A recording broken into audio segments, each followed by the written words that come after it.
La Voz Universal TV presenta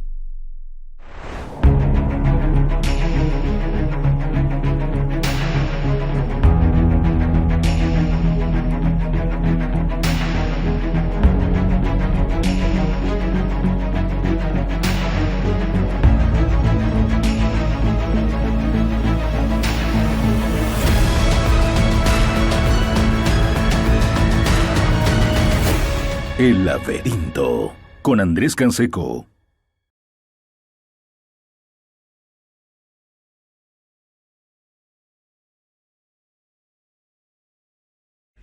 Pocas veces uno tiene la oportunidad no solamente de asistir, sino de ser parte de eventos que recuerden el centenario del nacimiento de un gran escritor y de un gran filósofo, mucho más nacido en Santa Cruz. Es el caso de Manfredo Kempf Mercado. El 8 de enero del año 1922 nació Manfredo Kempf Mercado y días después de cumplirse los 100 años, la Secretaría Municipal de Cultura organizó en la Biblioteca Municipal Enrique Kempf Mercado, quiere la casualidad que lleve el nombre de su hermano, un evento especial en el que tuvimos la suerte de participar. Para mí es siempre un placer enorme poder compartir escenario y tarima con amigos como Enrique Fernández García y Marco Antonio del Río. En esta ocasión tuvimos unos minutos cada uno para conversar acerca de una obra en específico de don Manfredo Kempf. En esta noche de laberinto, junto al Colegio Abierto de Filosofía también, vamos a recordar este evento con las tres intervenciones. Marco Antonio del Río, hablando acerca del libro Filosofía del Amor. Está mi intervención, hablando de introducción a la antropología filosófica. Y está Enrique Fernández hablándonos del libro Historia de la Filosofía en Latinoamérica. Sin más que agregar, deseo nuevamente agradecerles por su tiempo y por compartir con nosotros y revivir esta noche en la que se recordó a este gran filósofo cruceño.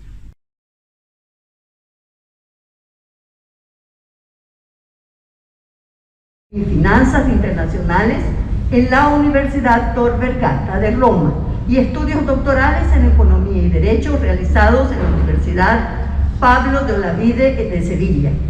Es docente en las áreas de Teoría Económica, Matemáticas Aplicadas, Análisis Económicos del Derecho e Historia del Pensamiento Económico, tanto en pregrado como en posgrado. Actualmente es profesor en la Universidad Autónoma Gabriel René Moreno y en la Universidad Privada de Santa Cruz de la Sierra.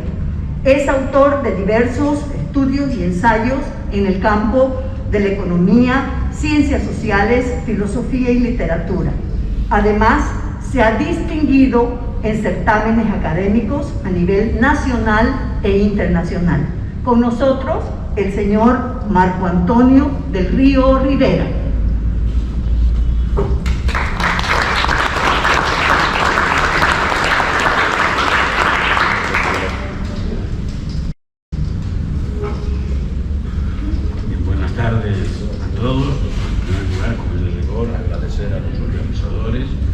Y aprovechar la oportunidad para compartir con ustedes algunas reflexiones. El tema que voy a desarrollar un poquito es el contenido de la última obra que logra publicar don Manfredo Kempf Mercado, que es La Filosofía del Amor. Él logra publicar esta obra en Chile, en la imprenta universitaria, el año 1973, o sea, un año antes de su muerte, y es prácticamente la obra, digamos, entendida como un texto grande, el libro, con la que culmina su vida de pensador y filósofo. Entonces, ahora, yo me voy a permitir hacer algunas referencias a este texto, que es un texto interesantísimo, y pese a que ha pasado ya 50 años casi 50 años de su publicación, 49 para ser exactos, no deja de ser una lectura muy enriquecedora para quien la suma, ¿no? No es un libro voluminoso, es un libro relativamente breve y entra dentro de una de las modalidades propias de la literatura filosófica. La filosofía como quehacer humano que se ha ido concretizando a lo largo de su larga historia en diferentes formas, ¿no? La más antigua y venerable en cierto sentido es el diálogo, ¿no? Cultivado por el divino Platón, pero luego van a aparecer otras formas de expresión literaria. Por ejemplo, recordemos que Lucrecio utiliza el poema filosófico para expresar sus ideas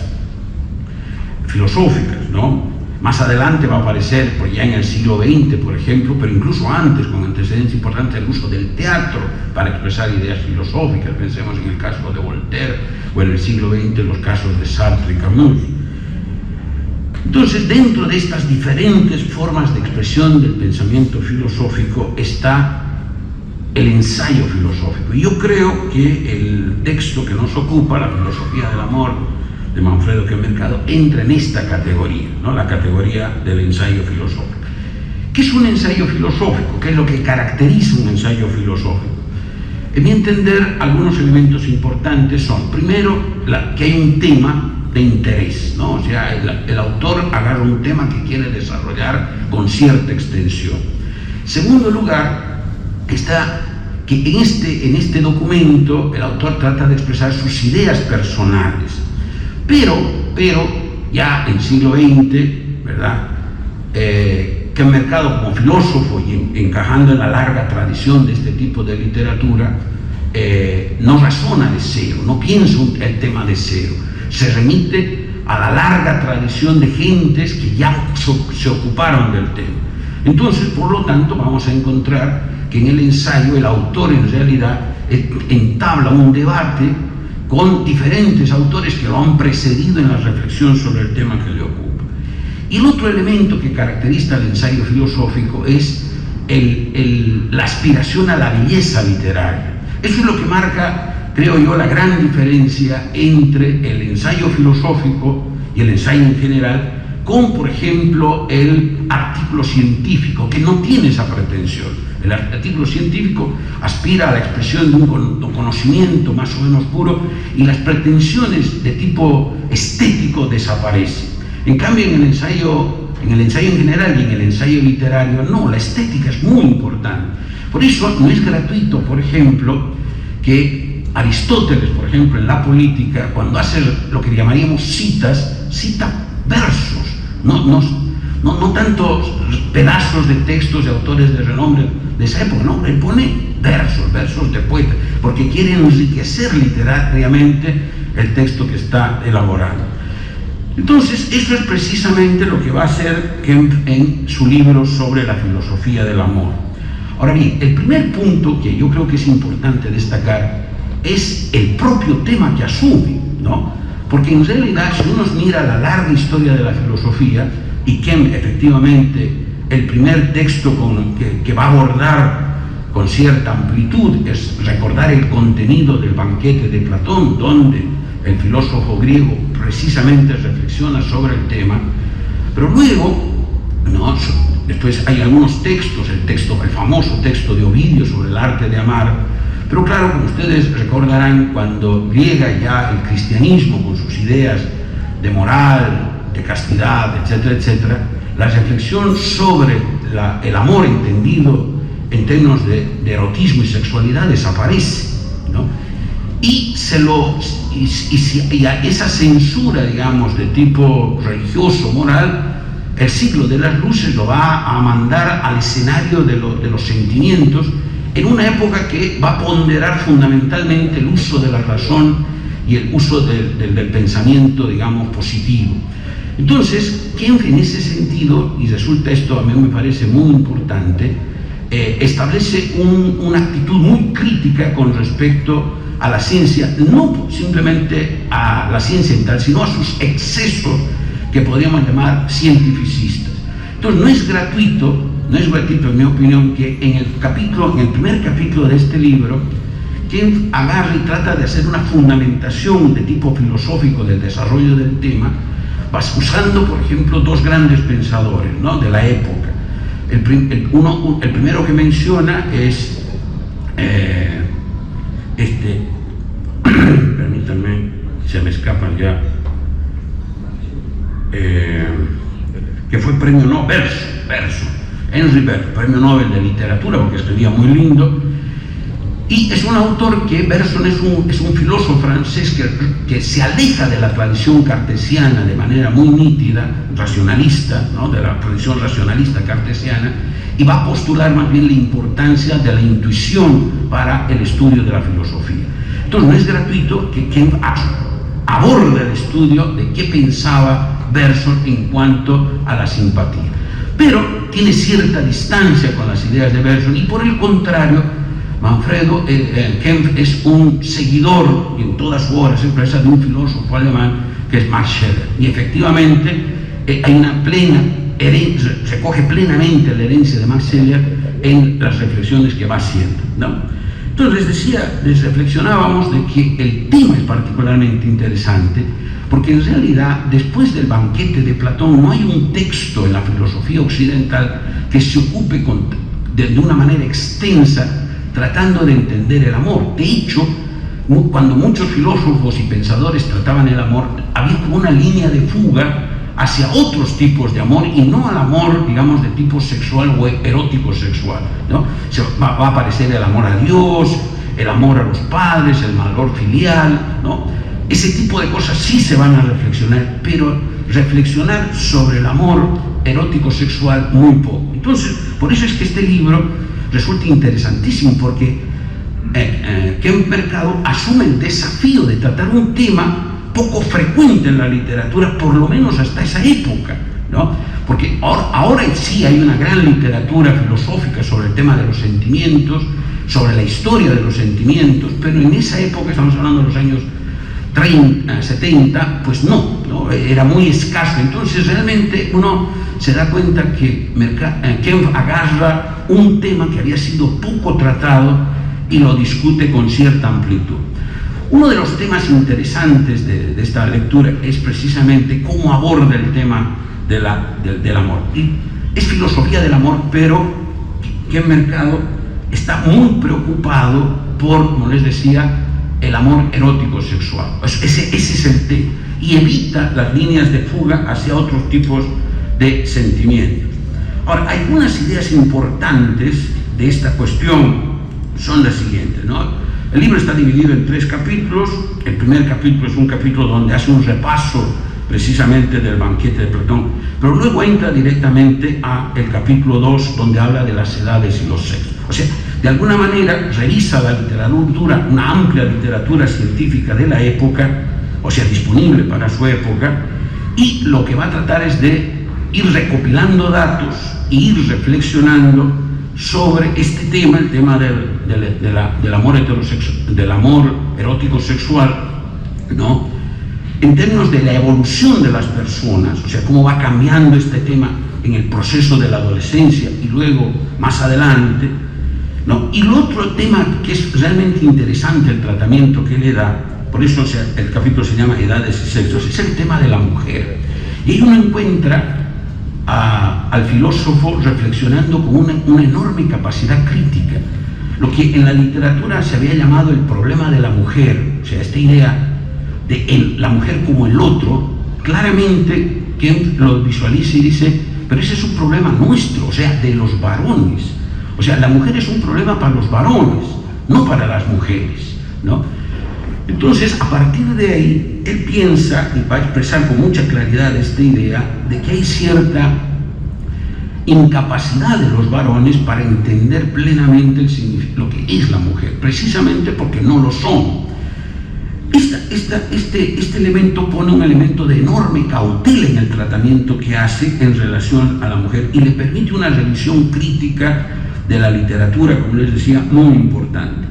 Las características diferenciadoras, por lo tanto, él va a destacar que la diferencia del hombre y la mujer no son simplemente de grado, sino que son diferencias sustanciales, y que de alguna manera a los varones, por nuestro periplo vital, nos están negadas. En la misma literatura él va a encontrar una idea que es también muy importante, ¿no? Y que le va a dar mucha cabida, que es la importancia de los elementos de tipo biológico. Ahora, ahí, por ejemplo, él va a destacar, siguiendo, reitero, a diferentes autores, la idea de que la sexualidad transforma a la mujer. O sea, a diferencia del hombre que vive la sexualidad sin que ésta lo transforme, que menciona que, o por lo menos llega a la idea, expresa la idea de que la sexualidad transforma a la mujer. Y el efecto el elemento de transformación fundamental está en la maternidad, ¿no? La maternidad transforma a la mujer, o sea, la mujer no es la misma antes que después de la experiencia sexual y de la maternidad. Entonces, ahí remarca estas diferencias que son importantes. Entonces, a partir de ahí, ya en mi propia reflexión, yo decía, caramba, sería interesantísimo organizar un panel, ¿no? Donde no sea solo yo un varón que lee este libro, sino cómo lo percibirían mujeres, ¿no?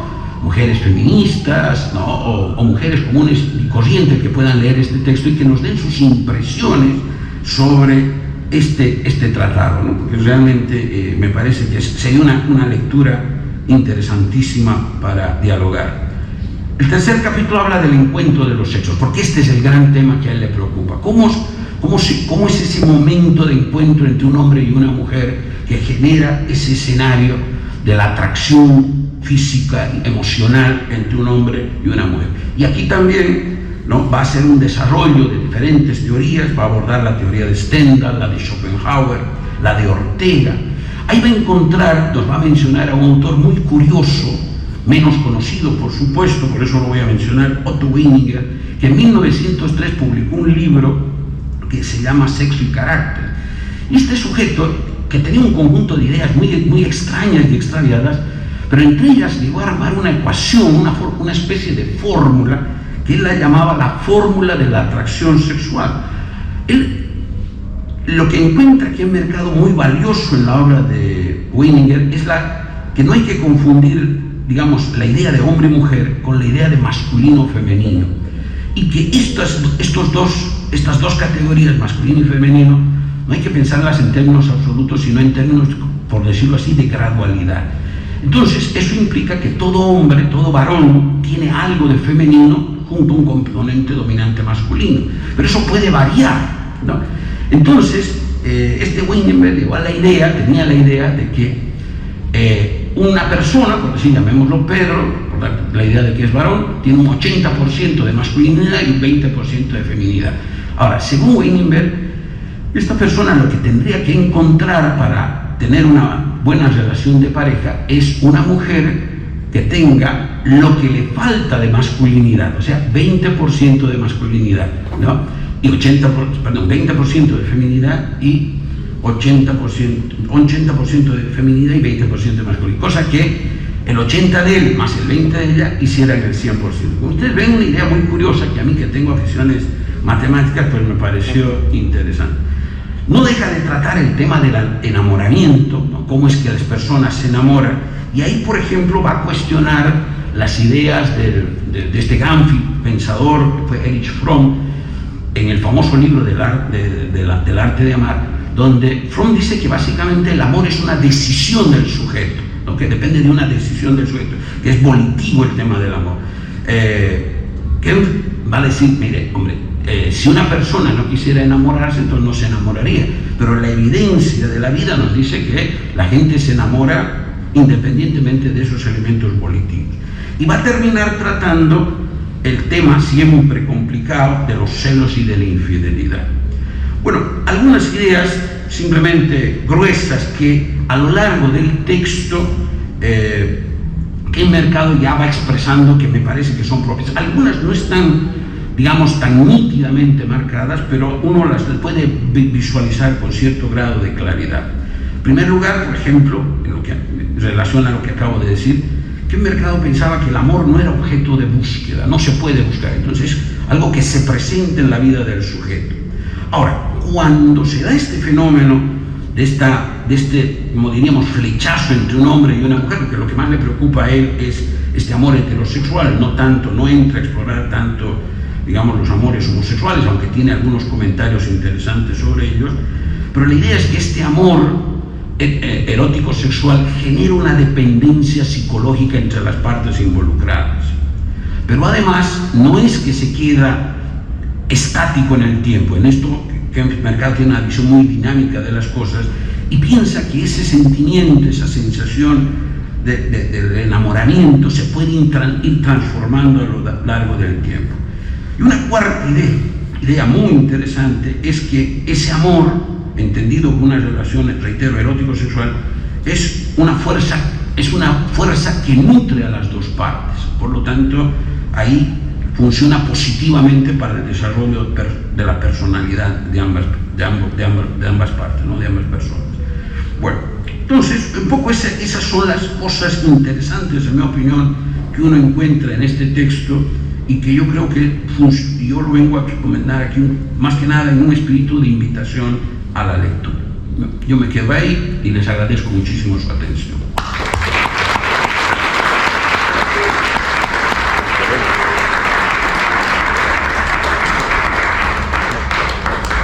Muchísimas gracias, profesor del Río. Ha sido una excelente presentación basada en el estudio de don Manfredo Kempf Mercado, Filosofía del Amor.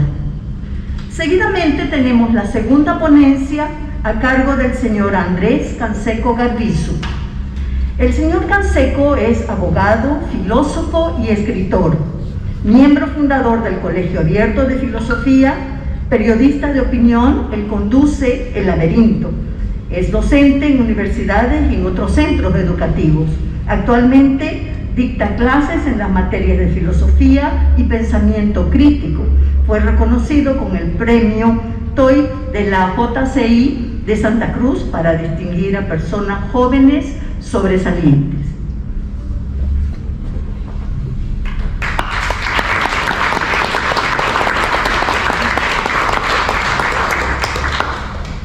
Con las disculpas del caso, porque entre la ortodoncia y el barbijo no se me iba a poder escuchar.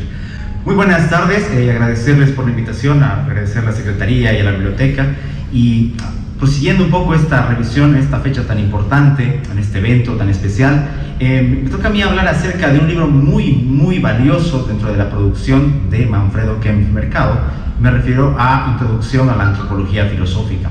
Es un libro que por su título puede parecer inclusive atemorizante, puede hacer que uno diga si está en las condiciones o no de verlo, porque trata de un tema que de repente, con esos ribetes, con esas palabras, con esos términos, no lo vemos a diario, pero que sí palpita en nuestro diario vivir, en nuestro diario transcurrir.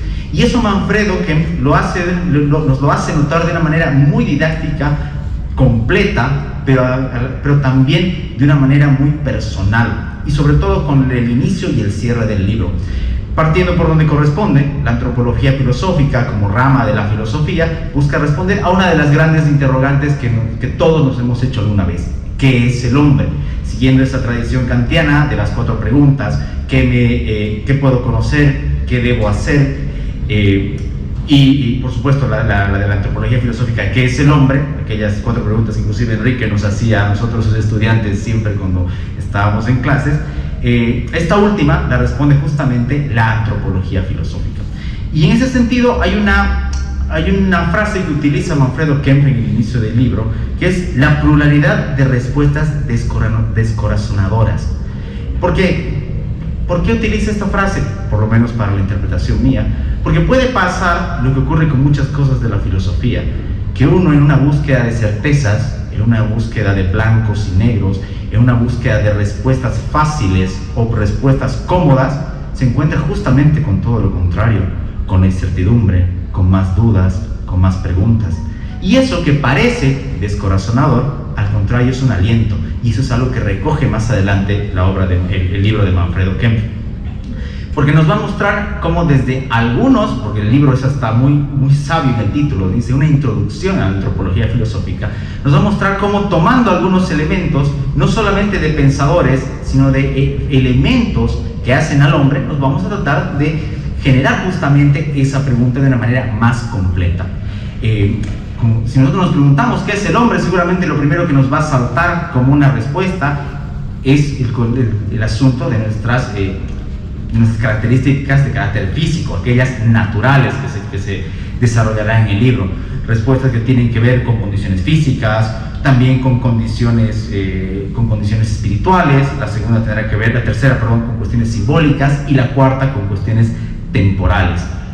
Lo interesante es que en el viaje de este libro, en el viaje que uno hace a través de este libro, se encuentra con otro aliento muy importante, que que es justamente el de no renunciar a la pregunta. Porque Manfredo Kempf, en la parte donde hace sus conclusiones, nos va a decir que inclusive todo lo que él ha revisado de pensadores tan importantes, que inclusive ya los mencionaba Marco Antonio, que son recurrentes en su obra, como Scheler, como Ortega, como Sartre, lejos de generarnos ese desaliento, nos van a obligar a no renunciar y a seguir haciéndonos las preguntas, inclusive teniendo como condimento, más que importante, nuestro estado de ánimo.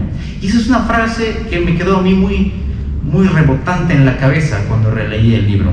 Dice Manfredo que las épocas de seguridad y optimismo no son favorables para la gestación de un pensamiento antropológico. Claro, y uno dice, eso es cierto, porque lo sentimos en nuestro día a día, cuando estamos tan felices o contentos. Generalmente no nos hacemos las preguntas de carácter existencial o de carácter ontológico. Es en nuestro momento de crisis. Y aquí viene lo importante, no solamente de crisis personales, sino de crisis colectivas, de crisis sociales, de crisis políticas. ¿Cuántas veces nosotros, los que estamos acá, y muchos más en este país que a veces nos juega con tanta inestabilidad, nos hemos preguntado, ¿qué somos? ¿Qué papel jugamos como seres humanos, como sociedad en el país? Y esa es una pregunta también vigente y que se puede encontrar en atisbo de respuesta, por supuesto, en este libro de Introducción a la Antropología Filosófica. Decía hace rato que el libro aborda cuatro características del hombre, una de carácter natural, donde también están los elementos de las pasiones. Inclusive hay un análisis muy interesante de la obra de Freud, dimensionándola en un justo sentido para mí, porque si bien se toma como un elemento importante, el elemento de la hipersexualización de la obra también, de la obra de Freud, también recibe una crítica de parte de Manfredo Kempf, cosa que es muy justa para no generar seguramente los fanatismos que se suelen encontrar en algunos pensadores. En este elemento del hombre natural también está la pregunta clásica que solemos hacernos muchas veces, o que solemos hacerles a nuestros estudiantes cuando están iniciándose, ¿qué es lo que nos diferencia de los animales? Más allá de cuestiones biológicas, ¿qué hay de nuestro comportamiento en común? ¿Qué hay de nuestro comportamiento organizativo diferente? Bueno, y esto, por supuesto, repito, son preguntas que trata de responder la antropología filosófica. En un segundo elemento está el carácter espiritual. Nuevamente se retoma las ideas de Scheler y también la de Fernando Romero. En un tercer elemento que es muy importante y muy vigente también en nuestros días está el hombre simbólico. Y aquí es donde me quiero detener un poco, porque esto del hombre simbólico, que trasciende más allá de aquello que podemos ver, sino cómo logramos comprender el mundo, es una de las grandes herramientas que nos ha dado no solamente la filosofía, sino también el conocimiento en general. La capacidad que tenemos de entender, de aprender mediante conceptos, de descifrar algo que nos parece tan sencillo como una vocal, es algo que está representándose y que es una carga histórica, una carga que está en el ser humano en los siglos pasados. Hoy lo vemos como algo común, pero desarrollar conceptos, lenguaje, formas de organizarnos y todo aquello no es algo que se ha conseguido fácil. Y la prueba más grande es que tampoco está garantizada siempre su estabilidad. Constantemente estamos nosotros en disputas, no solo de carácter político, social, sino también académico, intelectual, queriendo preguntarnos realmente qué somos y si eso que somos es inmutable, debe cambiar, debemos renunciar, debemos fortalecerlo. Y eso también está tratando de ser respondido por este asunto del hombre espiritual. Y este asunto del espíritu, vale la pena comentarlo, lo trata justamente en el siguiente capítulo a través de la obra de Ortega, cuando nos va a hablar acerca de un hombre en sus tres formas: en su forma vital, en su zona anímica y en su zona espiritual. Y aquí hay una definición que es fabulosa y que está en el libro. Cuando muchas veces nos preguntamos y se usa tan a la ligera la palabra espíritu, cuando se usa la palabra alma casi como un sinónimo, recordando a Ortega, Manfredo Kempf nos dice que el espíritu debe considerarse como ese conjunto de actos íntimos de que cada cual se siente actor y protagonista. Preguntémonos entonces, verdaderamente, ¿cuántas de las cosas que hacemos somos actores y protagonistas? Insisto, no solo a nivel personal, sino a nivel social, político, regional, mundial.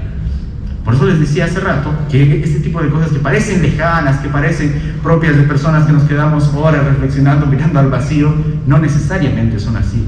Son cuestiones que están en nuestro día a día, que están en las dudas que nos planteamos y en el intento de respuestas que nos damos para conseguir aquello que queremos, una vida más o menos próspera, libertad, una convivencia más o menos pacífica. Entonces ahí también está la utilidad de la antropología filosófica y de este gran libro de Manfredo Kempfer. Siguiendo, para no extenderme mucho con este asunto del hombre temporal, hay algo que me gustaría mencionar. En este capítulo del hombre temporal, en el cuarto, hay una interpretación muy interesante de cómo este periodo, de cómo los periodos históricos y la historia en general definen al hombre, pero también marcan lo que él produce, refiriéndose por supuesto a la cultura y al arte. Hay una precisión muy casi sutilmente deliciosa que se hace sobre la diferencia entre la música de Bach y Beethoven, el racionalismo y el romanticismo, cada uno entendido con una calidad, por supuesto altísima ambas, pero respondiendo a criterios temporales, históricos, sociales dentro de su tiempo. Entonces son estas precisiones y estas, ni siquiera digo sutilezas, sino estas muestras de cultura profunda que tenía Manfredo Kempfer, que impregnan su obra, las que hacen que el libro también se disfrute de esa manera, no solamente con un afán académico, filosófico, profundo, sino con una visión que todos podemos tener en el día a día. En otra parte que me parece tremendamente importante y rescatable del libro, está el asunto del otro, y es justamente uno de los temas que se nos presenta como algo muy propio del carácter humano. El otro, entendido como el prójimo, que no solamente es él para sí, sino el que yo me reflejo, me identifico, me complemento y me consolido. Todo lo que hacemos, ya sea en una biblioteca municipal, en esta maravillosa tarde-noche del 17 de enero, en una ciudad, en una región, en un país, trasciende también por nuestra coexistencia con el otro. Una coexistencia que, por supuesto, en un mundo más o menos ideal debería ser más pacífica, pero ya sabemos que no siempre es así. Entonces, esa relación con el otro también está enmarcada como lo que es la respuesta a qué somos, porque sin el otro no somos. Inclusive apostando por la vida más anacoreta, yendo a vivirnos en un bosque más alejado, siempre vamos a estar pensando en el otro, y eso es también algo que nos define, como lo decía hace rato. Lo mismo ocurre con el tema de lo que no somos. Brevemente lo menciono porque está repartido en el tercer y cuarto capítulo, la pregunta de la negación, porque esa negación no solamente responde a aquello que desechamos. Me explico, decir yo no soy como aquel es una manera de decir yo soy diferente, y esto lo podemos notar también con un ejemplo práctico sin entrar en disquisiciones políticas. Las crisis políticas y sociales de los últimos años se han manifestado a través de eso, ¿no? Es que nosotros somos diferentes a aquellos. Sí, ¿bastará eso? No lo sabemos, pero sí es una manera de asentarnos en cuanto a las respuestas y en cuanto a las grandes dudas que nos hacen como país y como sociedad. Pero también está la negación de lo que fuimos, y eso es tremendamente importante porque ahí hay una beta orteguiana muy buena. Es justamente la idea de la historia, el ser humano como esa criatura única que es capaz de adquirir no solamente conocimiento, sino conciencia de lo que su especie fue en otros siglos. Un tigre solo es un tigre para sí mismo y para él, en cambio el ser humano recibe en él la carga de lenguaje, de cultura, de historia, de arte y de todas esas agradables cosas que también nos convocan a reunirnos hoy. Entonces, esa es la importancia también de aquello que fuimos y que de lo que no nos hemos despojado del todo, para fortuna en muchos casos. Y ya para finalizar, ahora sí para no alargarme más, la idea de retomar la lectura de este libro y como decía Marco Antonio hace unos minutos, de invitarlos nuevamente a releerla, es tremendamente importante, no solamente por la actualidad, que ya lo he mencionado en algunos casos en los que puede sernos muy útil, sino además por la capacidad didáctica y de compendio. A pesar de que el título es Introducción a la Antropología Filosófica, el poder encontrar las referencias, notas y valiosas citas de enormes pensadores, como ya los he mencionado algunos, como Ortega, como Scheller, como Fernando Romero, como Spengler, inclusive en la primera parte, es algo tremendamente positivo para quien desea estudiar. Entonces, finalmente, nuevamente invitarlos no solamente a releer este libro, sino la obra completa de Manfredo Kempf, y por nuestro camino hacia la filosofía, seguir preguntándonos qué somos y si eso que somos tiene todavía un futuro que buscar. Muchas gracias.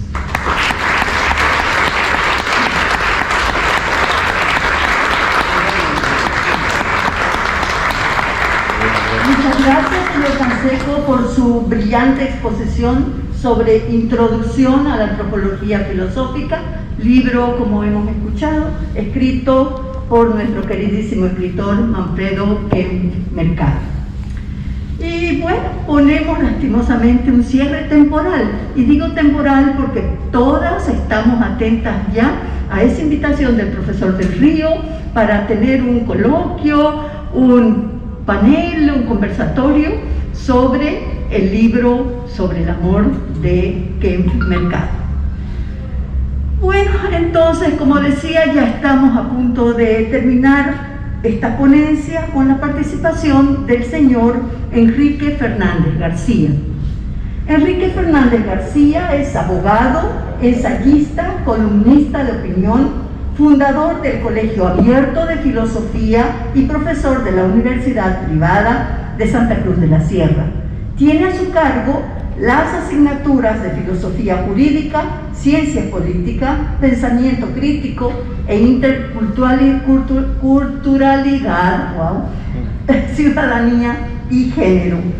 En el 2021 fue reconocido por la Brigada Parlamentaria Cruceña por los aportes a la cultura. Con nosotros el señor Enrique Fernández García.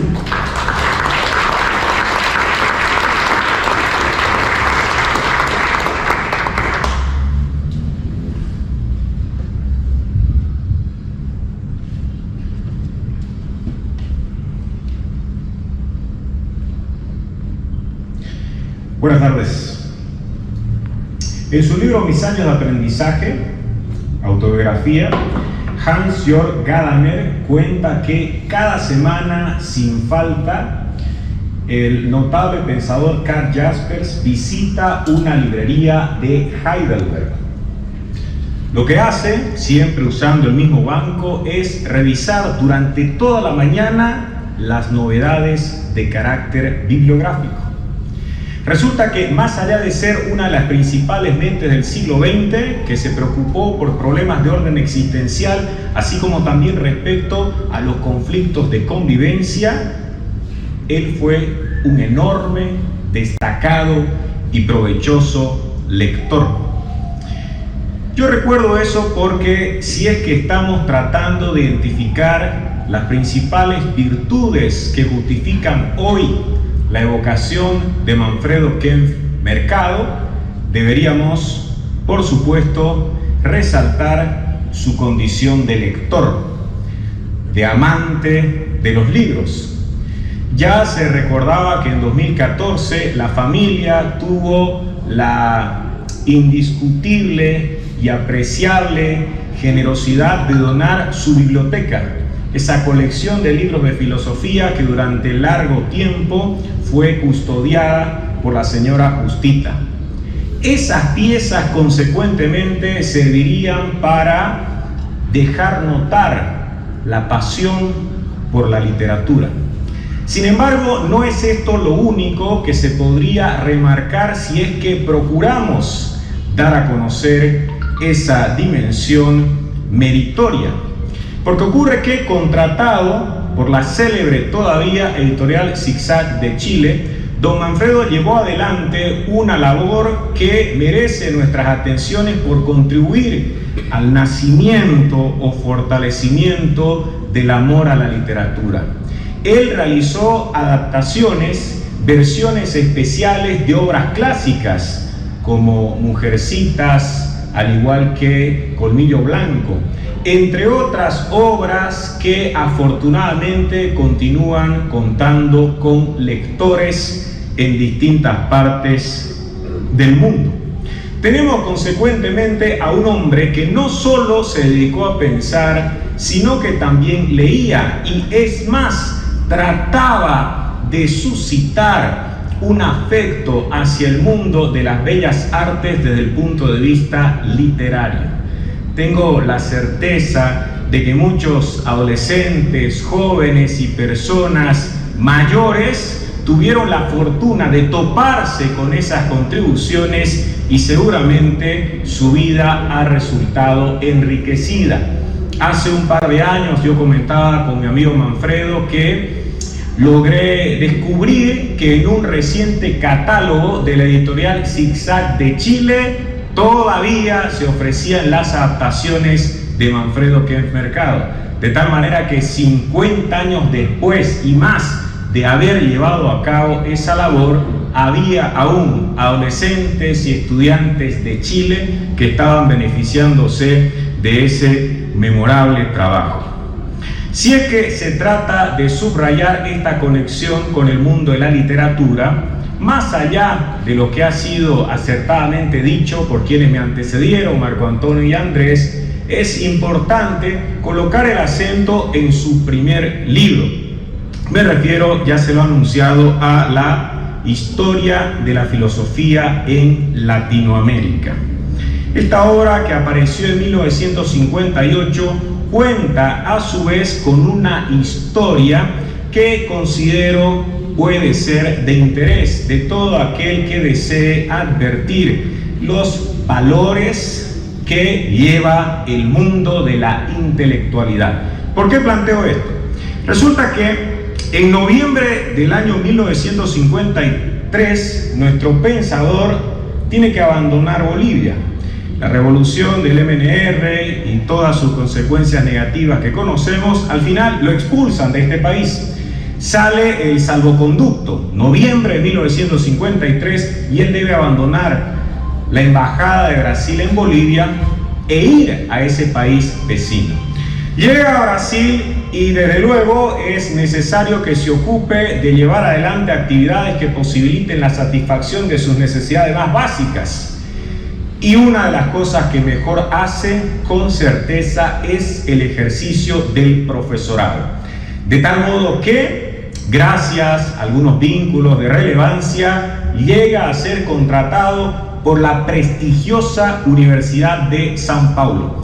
En noviembre del año pasado se ha establecido de manera rigurosa, como corresponde, que la Universidad de São Paulo es la mejor universidad de Latinoamérica.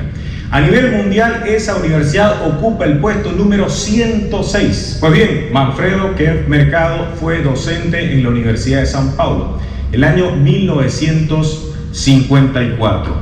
Se ocupó concretamente de dos cursos. Por un lado, asumió la carga indiscutiblemente provechosa de hablar en torno al empirismo inglés. Y en sus obras completas es perfectamente posible encontrar reflexiones sobre cada uno de estos representantes del pensamiento filosófico. Y por otro lado, el enorme desafío que se le planteó entonces tenía que ver con dar un curso sobre la historia de las ideas en Hispanoamérica. ¿Y por qué yo señalaba hace minutos que esta vivencia deja notar, entre otras cosas, la generosidad de orden intelectual? Porque para preparar el material que haría posible el hecho de desarrollar ese curso, don Manfredo tuvo la inestimable colaboración de varios de los más grandes filósofos que ha tenido América Latina. Por ejemplo, mencionaba Andrés, tenemos el caso de Francisco Romero, que por cierto es reconocido, si uno revisa la historia y la filosofía latinoamericana, como el filósofo de América. No es una calificación menor, porque además don Francisco Romero, que fue hermano de José Luis Romero, quien llegó a ser rector de la Universidad de Buenos Aires, don Francisco Romero era alguien altamente generoso con pensadores de distintos lugares del mundo. Se convertía en la suerte de centro de atracción intelectual, y él además alimentaba todos esos vínculos de la forma más cordial posible. Yo he tenido acceso a la correspondencia de Manfredo Kempf Mercado, a todas aquellas cartas que tienen interés desde el punto de vista de la filosofía, y la primera carta que tiene Manfredo Kempf Mercado dirigida a Francisco Romero es de 1947. Desde 1947, por lo tanto, hasta los últimos años de don Francisco Romero. Romero muere en 1962, hay por ejemplo una carta en 1961 en donde Romero agradece a Kempf Mercado el hecho de que hubiese enviado sus condolencias por el fallecimiento de su señora suegra. Ahora bien, vuelvo al punto del material. Kempf Mercado se contacta vía epistolar con Francisco Romero para pedirle orientación. Es un hombre, y lo destacaba también Augusto Pescador, con un insaciable deseo de aprender. No solo lanzar ideas, sino también adquirir conocimientos. Y lo hacía con clara y elogiable humildad. Así que pide colaboración a Francisco Romero, y por supuesto el profesor Romero desde Martínez en Argentina le da a conocer datos, sugiere autores, recomienda libros. Por otro lado, también contribuye a la elaboración del material que hará posible su espléndido curso uno de los más importantes filósofos del Perú. Me refiero a don Francisco Miró Quesada. El Perú, en resumen, tiene a dos grandes filósofos en el siglo XX, entre otros. Por un lado está Augusto Salazar Bondi, y por otro Francisco Miró Quesada, Pancho Miró Quesada, que forma parte de la familia que es propietaria del insigne periódico El Comercio, en donde don Manfredo Kempf colaborará. Manfredo Kempf Mercado colabora a nivel internacional con El Comercio del Perú, El Mercurio de Chile, entre otros diarios que apreciarán su pluma y reflexión. Finalmente, entre la gente que contribuye a que Manfredo prepare este curso, por el cual es contratado por la Universidad de San Pablo, estará la figura siempre importante de Guillermo Frankovic, con quien tiene una relación larga, mayormente de carácter epistolar. Frankovic le manda libros. Frankovic estaba en La Habana. Curiosamente, Frankovic sigue en La Habana cuando se produce la famosa Revolución Cubana. Frankovic, para quienes no lo sepan, era contrario a ese tipo de experimentos políticos. Sí le tocó estar ahí en La Habana, luego abandonará ese lugar, estará en Brasil y mantendrá esta relación con Manfredo Kempf Mercado. Termina ese curso el año 1954, después viajará a Chile, estará cerca de 10 años, pero en Chile ese material que había sido generado merced a estas colaboraciones de esclarecidos pensadores no correspondía que se quedara solamente allí, como una buena labor docente.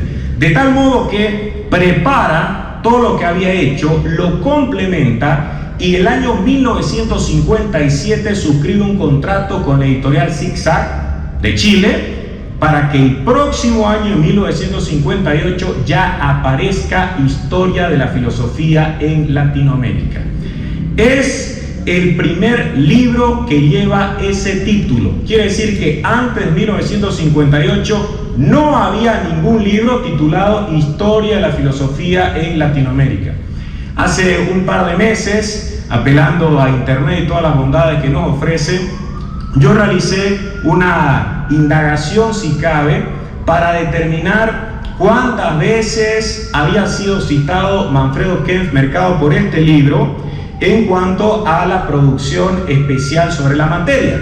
Vale decir, todas estas personas que habían historiado las ideas en Latinoamérica, si lo habían tomado en cuenta o no lo habían tomado en cuenta. Elaboré una lista que me proporcionó una veintena de libros. Además, libros escritos en español, inglés, francés y portugués, y además de distintas épocas. Hay, por ejemplo, un libro inglés de David White del año 2018 que cita Historia de la Filosofía en Latinoamérica. Además, este libro formó parte de una edición de la famosa obra Historia Universal de la Filosofía del alemán Hans Joachim Schterik. Schterik tiene ese libro que ha sido traducido a 6 idiomas, que tiene múltiples ediciones. Y resulta que en 1961 una editorial chilena se estaba ocupando de llevar adelante la traducción. Se contrata a don Manfredo para que lleve adelante algunos detalles como el índice onomástico y algunas cuestiones de compaginación. Y por supuesto todos advierten que esa obra, que tenía un título pretencioso, Universal de la Filosofía, no decía nada de Latinoamérica. Como no decía nada de Latinoamérica, se toma la decisión de incorporar como un apéndice la Historia Universal de la Filosofía, que es una versión sintética o resumida. De tal modo que, con certeza, es el libro de mayor importancia, independientemente de las bondades que han sido señaladas por mis compañeros de sus otras creaciones. Historia de la Filosofía en Latinoamérica es una obra que debe formar parte de cualquier clase de propuesta que pretenda revisar lo que se ha pensado a nivel de Latinoamérica.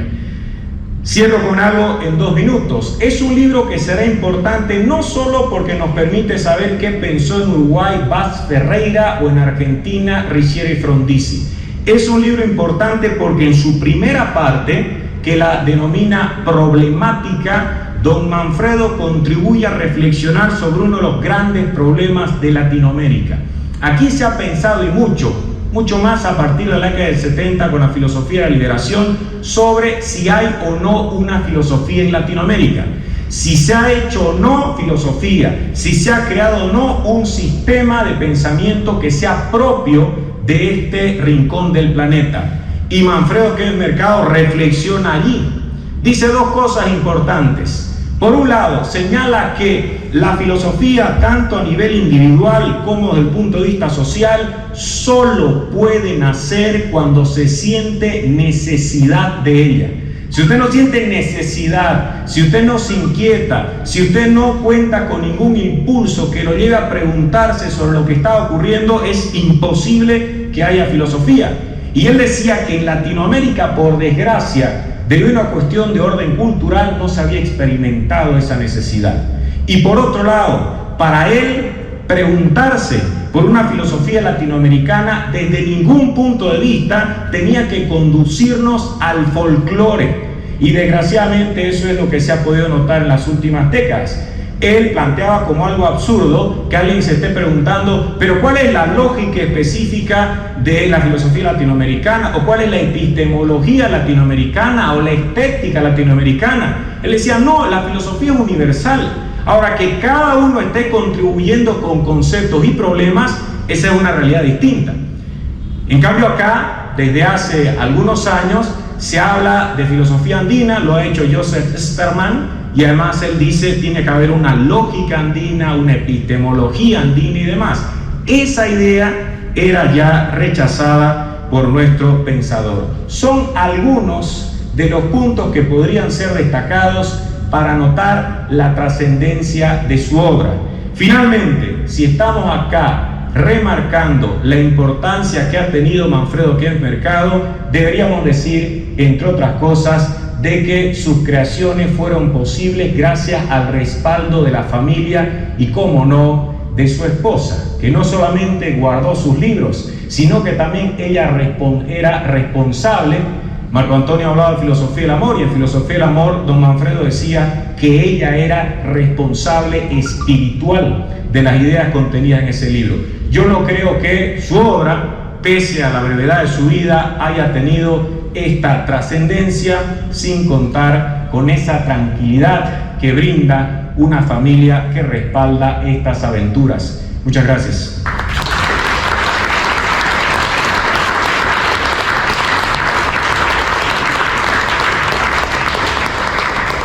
Agradecemos la participación del señor Fernández, agradecemos por esas ideas y reflexiones sobre la obra del filósofo cruceño Manfredo Kempf Mercado. El libro Historia de la Filosofía en Latinoamérica es muy apropiado para repensar y reflexionar sobre los valores de nuestra sociedad. Y bueno, ahora tenemos, ya casi cerrando nuestro programa de esta tarde-noche, las palabras de Manfredo Kemp Suárez.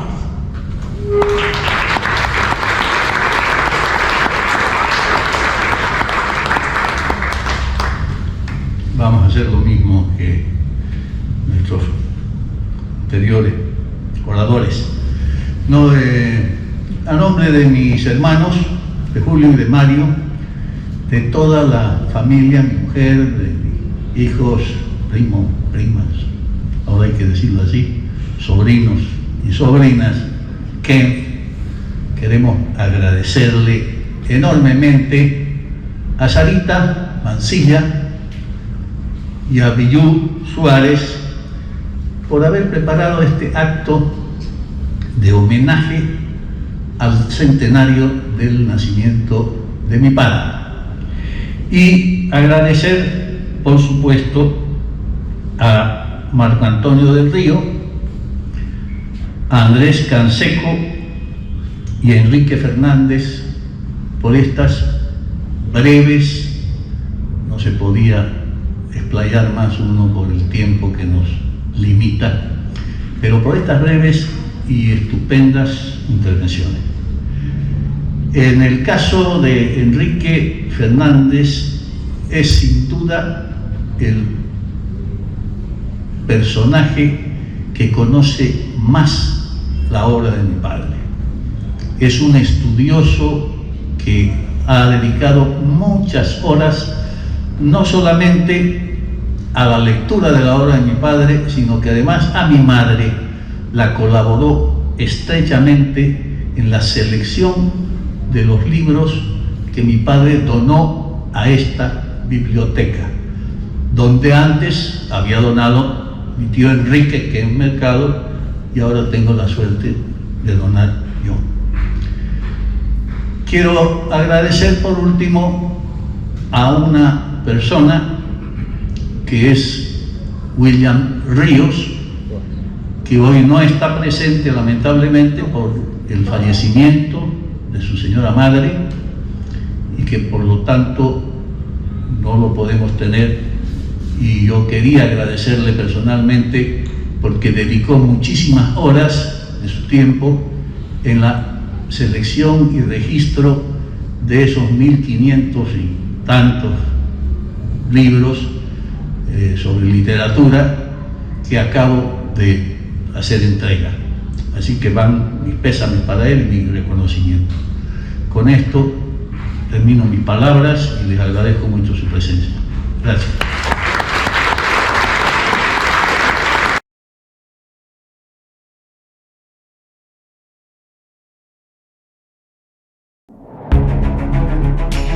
El laberinto con Andrés Canseco.